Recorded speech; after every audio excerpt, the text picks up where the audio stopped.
All right, and Avery, I mean, you came in there today. I think it was like 6.5 innings, man. Give up like 3 hits, strike out a couple. You really were clutch in there in relief today. Can you talk a little bit about the key to what made today so successful for you? Well, it's not just about me. I mean, Kenny calls the pitches, and I just have to trust what he calls and execute my pitches. And if I can do that, then it puts me in a good spot to be successful on the mound. Yeah.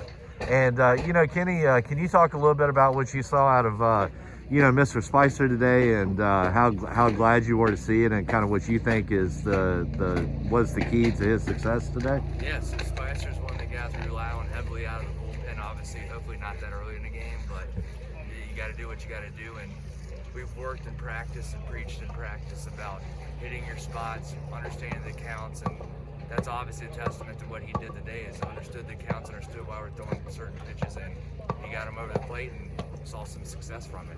Yeah.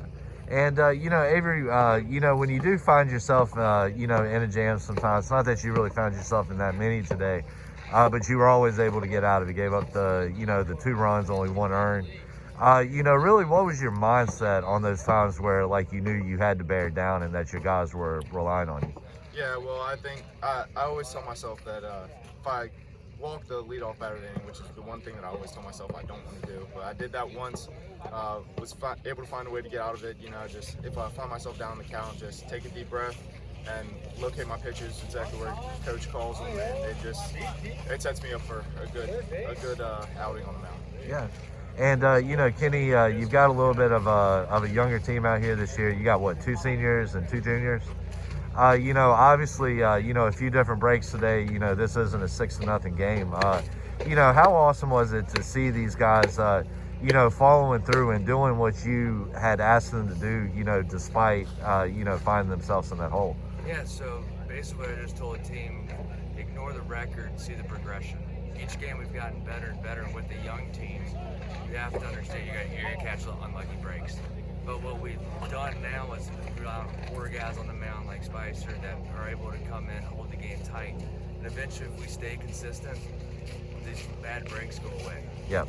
You just have to stay consistent with things, understand the process, and by doing that, once we score a run or 2, the floodgates are going to open.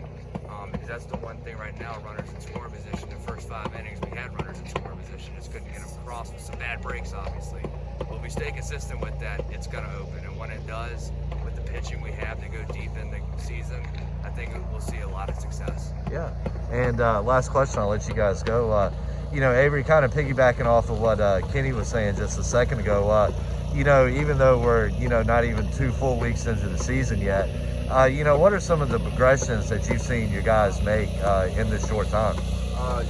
We started out playing against the bar, didn't start out too hot on the plate. Obviously, we've always been contenders on the mound and been doing what we can on the mound to keep ourselves in games. But just at the plate, you can see how much we've progressed with getting deeper into counts, staying ahead in counts, and not falling behind, and really trying to push the ball up the middle of the field and backside, not trying to pull everything and do too much, but staying within ourselves. So it's helped us a lot.